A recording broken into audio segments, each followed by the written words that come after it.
UP board class 10 subject math exercise 3.5 का question number 1 का 4th part.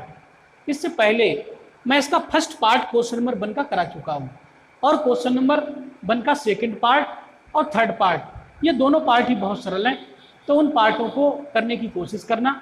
यदि ना हो तो कमेंट बॉक्स में लिख देना, मैं उन पार्टों को भी करा दूंगा। यहाँ पर क्वेश्चन नंबर 1 के 4th पार्ट की ओर बढ़ते हैं।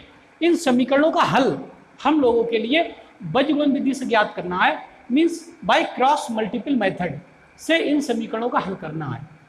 तो मैंने इसकी बेसिक वीडियो भी बनाई थी और ये क्वेश्चन करवा भी चुका हूँ, तो वो आपने यदि देखी होगी तो ये क्वेश्चन आपको निश्चित ही समझ में आएगा। ध्यान दें, ये जो पहली समीकरण है इसकी तुलना हम करा दे रहे हैं a1x plus b1y plus c1 बराबर 0 से तुलना करा दी। यहाँ पर x का गुणांक कुछ नहीं तो एक तो है ही, जिसका गुणांक कुछ नहीं उसका गुणांक 1। यहाँ से इसकी तुलना करा दे रहे हैं a2x plus b2y plus c2 बराबर 0। तो इसकी तुलना मैंने इस समीकरण से करा दी इससे, और इसकी तुलना इस समीकरण से करा दी इससे। तो अब हम सबसे पहले सॉल्यूशन में ये ज्ञात करेंगे, हल में ये ज्ञात करेंगे क्या ये समीकरणें हल हो सकती हैं, क्या इनका अद्वितीय हल है, कहीं ऐसा तो नहीं है इनके अनंत हल हो, कहीं ऐसा तो नहीं है दोनों रेखाओं के कोई हल ना हो। तो रेखाएं तो हल तभी करेंगे जब उनका हल मिलेगा। तो हल को चेक करने के लिए यहाँ a1/a2 b1/b2 और c1/c2 निकालते हैं, उससे पता चलेगा इन समीकरणों का हल कैसा है। तो सर्वप्रथम a1/a2, अगर a1/a2 की बात करें, a1/a2 की बात करें तो यहाँ से a1 का गुणांक यहाँ से 1 है, सॉरी a1 का मान 1 है, x का गुणांक 1 है, तो a1 का मान 1 है और a2 का मान यहाँ से 3 है।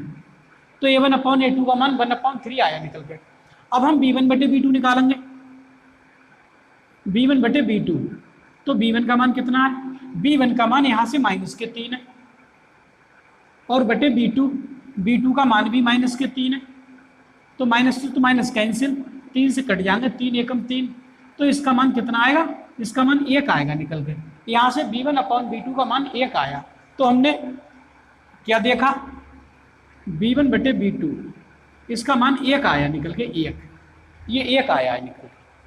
तो यहाँ से हमने क्या देखा, a1/a2 is not equal to b1/b2, a1/a2 का मान b1/b2 के बराबर तो है नहीं, तो इसे लिख देंगे, यहाँ लिख देंगे अतः a1/a2 बराबर नहीं है या इज नॉट इक्वल टू काय के b1/b2 के। तो जब ये बराबर नहीं है तो हमें c1/c2 निकालने की आवश्यकता भी नहीं है, c1/c2 तो तब निकालते जब ये दोनों बराबर आ जाते, तो यहाँ ये बराबर तो आए नहीं। जब ऐसी कंडीशन हुआ करती थी तो आप लोगों को याद है मैंने एक सिंबल बनवाया था और ये दोनों रेखाएं एक दूसरे को कट कर दिया करती थी ऐसे, मतलब उन समीकरणों का एक हल हुआ करता था। तो इस स्थिति में क्या होगा, समीकरणों का एक अद्वितीय हल होगा, यहाँ लिख देंगे अतः समीकरणों का एक अद्वितीय हल होगा,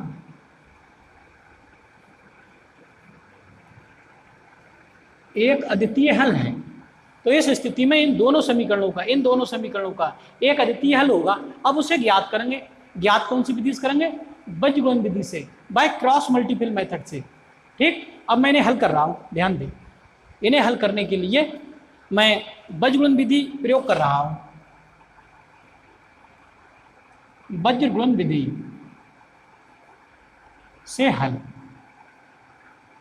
इससे हल कर रहे हैं।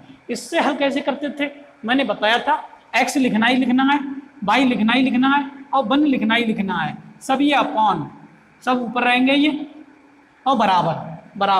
अगर यदि आपने बेसिक वीडियो देखी हो तो उसमें मैंने सब समझाया है। अब जब x के नीचे लिखेंगे तो इन समीकरणों से x वाले छुपा लेंगे, ये x वाले छुपा लेंगे, ये छुपा लेंगे, ये तो छुपा लिए, लियो ये तो छुपा लिए मैंने, तो गुणांक बचे -3 -7 -3 माइनस के 15, -3 माइनस के 7 -3 -15, तो यही तो गुणांक बचे। एक बार फिर समझा दूं, ये जो x वाले हैं, ये दोनों पद छुप जाएंगे, ये x के नीचे लिखेंगे, x वाले दोनों छुपा लिए, यहाँ से देखो ध्यान से, यहाँ से x अपॉन, अब जो गुणांक बचे हैं -3 -7, ये मिले -3 -7 और -3 -15, तो ये मैंने लिख दिए हैं। सही, ये क्लियर हुआ। अगले बाई के नीचे लिखेंगे तो बाई वाले छुपा लेंगे, ये बाई वाले छुपा लेंगे, ये छुपा लिए, ये तो 1 3 -7 -15, ये 1 3 और माइनस के 7 माइनस के 15, तो बाई वाले छुपा लिए, तो 1 -7 3 -15। क्लियर। आगे अचर पद के नीचे लिखेंगे 1 के नीचे, तो अचर पद छुपा लेंगे, अचर पद ये छुपा लेंगे, तो इसके गुणांक मिलेंगे 1 -3 और 3 -3, ये रह जाएंगे आपके 1 -3 3 -3 3 -3। तो जब 1 के नीचे लिखे तो अचर पद छुपा लिए, सबसे पहले ये छुपाए, फिर ये छुपाए, फिर ये छुपाए। अब बात आपको क्लियर हो गई होगी। अब मैं इसे हल कर दूंगा। हल करने का मैंने बेसिक वीडियो में इसका तरीका भी बताया था, कैसे हल करते हैं। x अपॉन, सबसे पहले ऐसे मल्टीप्लाई करेंगे, ऐसे ऐसे, ये माइनस के हैं, 15 माइनस के हैं, तो जब गुणा होगी स्क्रीन में तो 15 3 45, 15 3 45 तो ये होंगे, और माइनस ये प्लस के होंगे, ये प्लस के होंगे।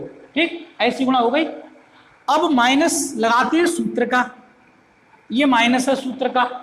ठीक है, अब गुणा कैसी होगी, अब होगी इनमें ऐसी गुणा, ऐसी होगी। देखो 7 3 21, 21 मिलेंगे, माइनस और माइनस प्लस, तो प्लस के 21 मिलेंगे, ये मिलेंगे प्लस के 21, प्लस के 21 मिलेंगे। लेकिन ये प्लस जब इस माइनस से मिलेगा तो प्लस और माइनस टोटल माइनस ही तो रहेगा, तो मैं इसे हटा दे रहा हूँ, टोटल माइनस ही रहेगा ये। सही, आगे ध्यान दें, इज इक्वल, यहाँ से बाई अपॉन, फिर मैंने इसकी बेसिक वीडियो बताया था, इसकी बेसिक वीडियो देखना बहुत जरूरी है, वो आप निश्चित ही देखें, तभी ये क्वेश्चन समझ में आएंगे। अब मैंने कहा था जब बाई के नीचे लिखते हैं तो सबसे पहले ऐसी गुणा करते हैं, ऐसी गुणा करते हैं, इसमें सबसे पहले ऐसी करते हैं, अब इसमें ऐसी होगी गुणा, तो 7 3 21 मिलेगा, ये माइनस का है, ये प्लस का है, माइनस और प्लस माइनस, तो ये माइनस के 21 तो मिलेंगे, माइनस के 21 मिलेंगे। अब माइनस सूत्र का लगेगा, माइनस सूत्र का लगेगा। अब गुणा कैसी होगी, अब ऐसी होगी, 15 एकम 15, ये 15 मिलेंगे ना, लेकिन 15 मिलेंगे काय के, ये माइनस का है, ये प्लस का है, तो माइनस और प्लस माइनस, ये माइनस के 15 मिलेंगे भैया, ध्यान दें, ये माइनस के 15 मिलेंगे ना। अब एक बात बताओ, यहाँ 2 माइनस इकट्ठे हो गए, एक माइनस ये, एक माइनस ये, तो माइनस और माइनस क्या हो जाएगा, टोटल प्लस हो जाएगा, तो मैं इसे प्लस ही कर दे रहा हूँ यहाँ। सही, आगे बढ़ते हैं, आगे 1 के नीचे अपॉन 1/, अब 1/, नीचे आ जाओ जरा, इसे मिटा दो। अब इसमें देखें, ध्यान दें, मैंने कहा था इसमें बिल्कुल सेम वही होता है जैसे फर्स्ट में हुआ था, इसमें सबसे पहले ऐसी गुणाई होगी, ऐसी होगी, ऐसे, तो यहाँ से ये माइनस का, ये प्लस का है, माइनस प्लस माइनस के मिलेंगे कितने, 3 एकम 3, ये माइनस के 3 मिलेंगे। ठीक, अब माइनस सूत्र का लगेगा, अब गुणा होगी ऐसी गुणा होगी, अब 3 3 9, ये 9 मिलेंगे, लेकिन 9 आगे का है कि ये देखो, ये माइनस का है, ये प्लस का है, तो माइनस प्लस माइनस, ये माइनस का 9 मिलेगा, ये माइनस का 9 मिलेगा, तो यहाँ पर फिर 2 माइनस इकट्ठे हुए, तो माइनस और माइनस दोनों को मिला के यहाँ प्लस ही लिखे दे रहा हूँ मैं। ठीक, तो यहाँ तक क्वेश्चन क्लियर हुआ। आगे देखो, आगे ध्यान दें, अब इसे मिटा देना, इसका कोई मतलब नहीं रहा, ये सब चीज आप लोगों की समझ में आ चुकी है। x अपॉन, सुनो जरा ध्यान दें, 45 में से 21 घट जाएंगे, 45 में से 21 घट जाएंगे तो कितने मिलेंगे, 24 मिलेंगे ना। 5 में से 1 घटेगा तो 4, और 4 में से 2 घटेंगे तो 2, बराबर यहाँ से बाई अपॉन, ये 21 माइनस के 15 प्लस के, तो माइनस 21 में से 15 घट जाएंगे प्लस के, तो माइनस के 6 रह जाएंगे, माइनस के 6 बराबर यहाँ से 1 अपॉन, यहाँ देखो ये प्लस के 9 है, माइनस के 3 है, तो प्लस के 9 में से माइनस के 3 घट जाएंगे, तो यहाँ से कितने मिलेंगे, यहाँ से मिलेंगे 6 रह जाएंगे आपके। ठीक, अब देखो ये इसके बराबर है, ये इसके बराबर है, कहने का मतलब ये इसका भाई है और ये इसका भाई है, तो ये इसका दुश्मन थोड़ी होगा, ये भी तो इसका भाई होगा, तो जब ये इसके बराबर है, ये इसके बराबर है, तो ये इसके बराबर होगा, तो मैं इसे इसके बराबर लिख दे रहा हूँ। इसके लिए ये बात तो समझ में आई होगी ना। तो मैं ये इसके बराबर लिख दे रहा हूँ x बटे 24 बराबर लास्ट वाले के हो जाएंगे 1/6 के। अब आपको ये भी पता है नीचे नीचे गोली चल जाती है, नीचे नीचे वाले कट जाते हैं, लड़के मर जाते हैं ये, तो नीचे नीचे काट दे रहा हूँ मैं, 6 एकम 6 और 6 चौक 24, ये कट गए, नीचे नीचे कट जाते हैं बराबर में। और यदि ऊपर ऊपर भी कोई तो नीचे वाले ऊपर वालों को भी काट देते हैं, ठीक। तो ये नीचे नीचे कट गए, 6 एकम 6 6 चौक 24, तिरछी मल्टीप्लाई कर देंगे x एकम x बराबर यहाँ से 4 एकम 4, तो x का मान सीधे 4 आएगा निकल के, ये x की वैल्यू आ गई निकल के। तो यहाँ तक क्वेश्चन कंप्लीट हुआ। एक y का मान और रह गया है निकालने के लिए। y के लिए देखें, y मैंने ये इसके बराबर रख दिया था ना, अब मैं ये इसके बराबर रख दे रहा हूँ, क्यों ये तो इसका भाई है ही। y बटे -6 बराबर यहाँ से 1/6, अब नीचे नीचे फिर ये कट जाएंगे यहाँ से, 6 एकम 6 और 6 एकम 6, 6 से ही काट दिया, तिरछी मल्टीप्लाई 22 एकम 22 बराबर यहाँ से 1 एकम 1 1 और ये माइनस का मिलेगा, माइनस ये प्लस का, माइनस का बन है ना, तो माइनस प्लस माइनस, तो माइनस का 1 मिलेगा, तो ये 22 का मान आ गया निकल के -1। तो x और y दोनों हल हो गए। कौन सी विधि से हल हुए?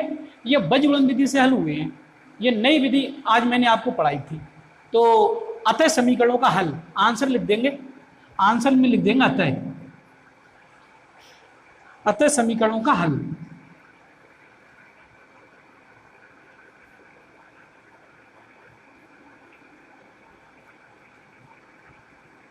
अतः समीकरणों का हल x बराबर x बराबर 4, x का मान 4 आया निकल के, और y इज इक्वल -1, y का मान -1 आया। ये आपका आंसर हुआ, ये आपका आंसर हुआ। तो ये क्वेश्चन समाप्त हुआ। मैं समझता हूँ ये क्वेश्चन अब आप लोगों को अच्छी तरीके से समझ में आ गया होगा और आ जाना चाहिए।